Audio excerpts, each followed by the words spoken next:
Perlis கங்காரில் உள்ள வீரமாகாளியம்மன் கோயிலை இடித்து தரைமட்டமாக்கியிருக்கும் பரிகாத்தான் தலைமையிலான அரசின் நடவடிக்கை இனவெறியின் உச்சம் என்று டிஏபி கட்சியின் எழுத்தோங் நாடாளுமன்ற உறுப்பினர் ஆரிசன் ராயர் சாடியுள்ளார்.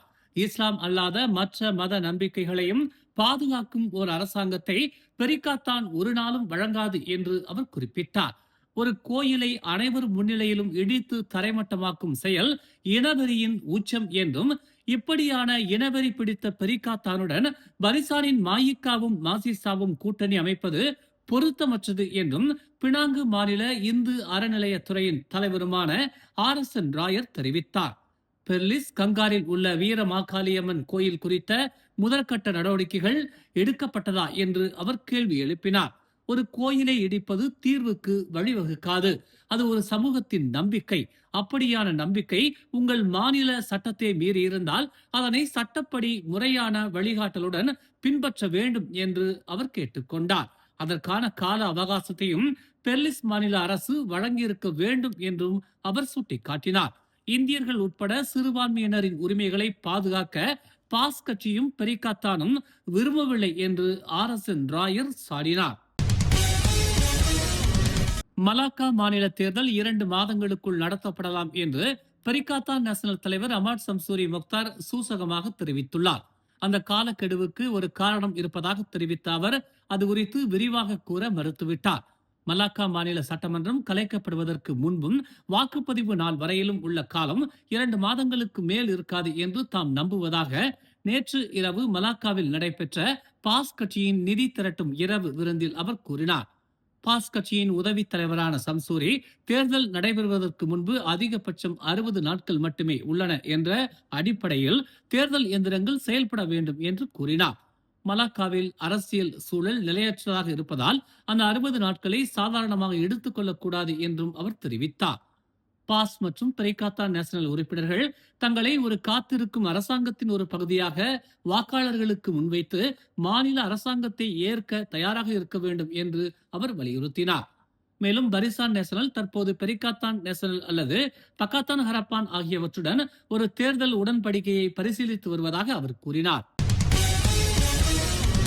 ஓம்ஸ் அறவாரியத்தின் ஆதரவில் மலர் டிவி வழங்கும் திரையிசை கண்ட இலக்கியம் 2026 எனும் மாபெரும் போட்டியில் 150க்கும் மேற்பட்ட போட்டியாளர்கள் பங்கேற்ற நிலையில் இப்போட்டிக்கான மாபெரும் இறுதி சுற்று வரும் ஆகஸ்ட் 29ஆம் தேதி சனிக்கிழமை பெட்டாலிங் ஜெயா சிவிக் சென்டரில் மதியம் 1 மணி தொடங்கி இரவு 7 மணி வரை நடைபெற உள்ளது. இந்நிலையில் இப்போட்டியில் இறுதி சுற்றுக்கு தேர்வான போட்டியாளர்களின் பெயர்களை மலர் டிவி நேற்று அதிகாரப்பூர்வமாக வெளியிட்டது. 2 பிரிவுகளாக நடத்தப்பட்ட இப்போட்டியில் பங்கேற்றவர்களில் ஒவ்வொரு பிரிவுக்கும் 10 பேர் என மொத்தம் 20 பேர் இறுதி சுற்றுக்கு தேர்வாகி உள்ளனர். அவர்கள் அனைவரும் ஆகஸ்ட் 29ஆம் தேதி சிவிக் சென்டரில் நடைபெறும் பிரம்மாண்ட விழாவில் தாங்கள் கண்ட திரை இசை இலக்கியத்தை நயம்பட உரைப்பார்கள். 2 பிரிவுகளிலும் வெற்றி பெறும் போட்டியாளர்களுக்கு முதல் பரிசு 5000 வெள்ளி ரொக்கம் மற்றும் தங்க பதக்கம், 2வது பரிசு 3000 வெள்ளி ரொக்கம் மற்றும் தங்க பதக்கம், 3வது பரிசு 1500 வெள்ளி ரொக்கம் மற்றும் தங்க பதக்கம் வழங்கப்படுகிறது. அதோடு தமிழ் சாதனையாளர் ஒருவருக்கு சிறப்பு விருதும் வழங்கப்படுகிறது.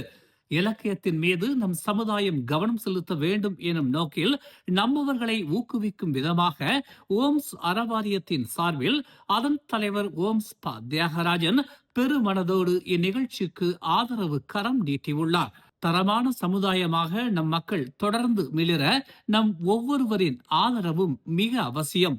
எனவே பொதுமக்கள் தவறாது இந்நிகழ்வில் கலந்து கொண்டு நமது வெற்றி செல்வங்களை உற்சாகப்படுத்துங்கள். வாருங்கள், திரை இசை இலக்கியத்தை ரசித்து ருசிப்போம். மலாக்கா தேர்தலில் பரிசான் எந்த கட்சியுடன் கூட்டணி அமைக்கவிருக்கிறது என்பது குறித்து இன்னும் எந்த ஒரு பேச்சுவார்த்தையும் நிகழவில்லை என்று மாசிசா தலைவர் டதஸ்ரீ டாக்டர் வி கா சியோங் விளக்கம் அளித்துள்ளார். பரிசான் தலைமை பக்காத்தானுடன் பேச்சுவார்த்தைகள் நடத்தியதாகவும் பெரிகாத்தானுடன் தேர்தல் உடன்படிக்கை செய்து கொண்டதாகவும் வெளிவரும் செய்திகள் வெறும் ஊகங்கள் மட்டும்தான் என்று பரிசான் கூட்டணியின் உதவி தலைவருமான அவர் கூறினார்.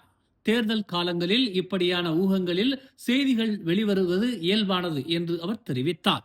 ஆனால் இதுவரை பரிசான் எந்த கட்சியுடன் தேர்தல் கூட்டணி அமைக்கவிருக்கிறது என்பது குறித்து எந்த ஒரு பேச்சுவார்த்தையும் நடத்தவில்லை. பரிசான் தலைமை ஒன்றிணைந்து தேர்தல் கூட்டணி குறித்து விவாதித்த பின்னரே மற்ற கட்சிகளுடனான பேச்சுவார்த்தைகளை மேற்கொள்வோம். நாங்களே இன்னும் சந்திக்கவில்லை. அதற்குள் மற்ற கட்சிகளுடன் கூட்டணி அமைத்துவிட்டோம் என்கிற செய்திகள் வெளியாகிறது என்று டதஸ்ரீ டாக்டர் வி.க. சியோங் சுட்டிக்காட்டினார்.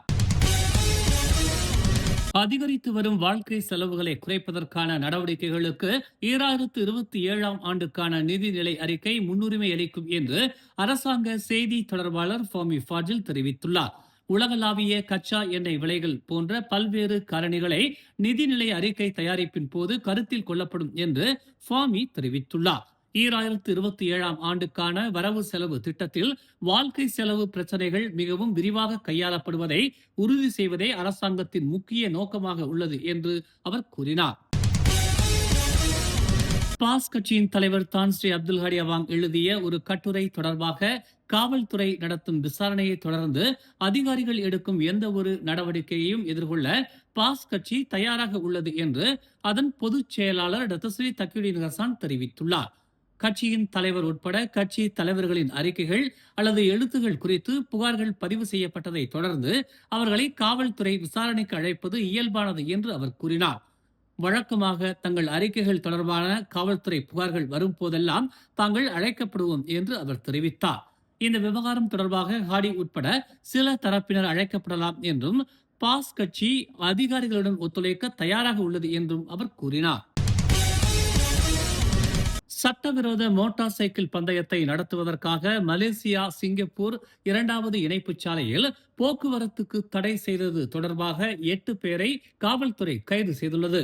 26 முதல் 45 வயதுக்கு உட்பட்ட சந்தேக நபர்கள் நீதிமன்ற காவலில் வைக்கப்பட்டனர். சம்பவ இடத்தில் இருந்த மற்ற சாட்சிகளை காவல்துறை தேடி வருவதாகவும் இச்சம்பவத்தில் ஈடுபட்டவர்களை அடையாளம் கண்டு வருவதாகவும் கூலாய் காவல்துறை தலைவர் தான் செங் லீ தெரிவித்துள்ளார். பந்தயத்திற்கு வசதி செய்வதற்காக நெடுஞ்சாலையில் மற்ற வாகன ஓட்டிகளை ஒரு குழுவினர் மறிப்பதை காட்டும் 30 வினாடி காணொலி ஒன்று வைரலாக பரவியதை தொடர்ந்து இந்நடவடிக்கை எடுக்கப்பட்டது. மேலும் செய்திகளை தெரிந்து கொள்ள தமிழ் மலர் இணையதளம், தமிழ் மலர் செயலி மற்றும் மலர் டிவி யூடியூப் சேனலை வலம் வாருங்கள். எங்களோடு இணைந்திருக்க மலர் டிவியை பதிவு செய்து கொள்ளுங்கள். உறவுகள் மகிழ்ந்திட விருப்பம் மற்றும் பகிர்வு சேவையை சொடுக்கிடுங்கள்.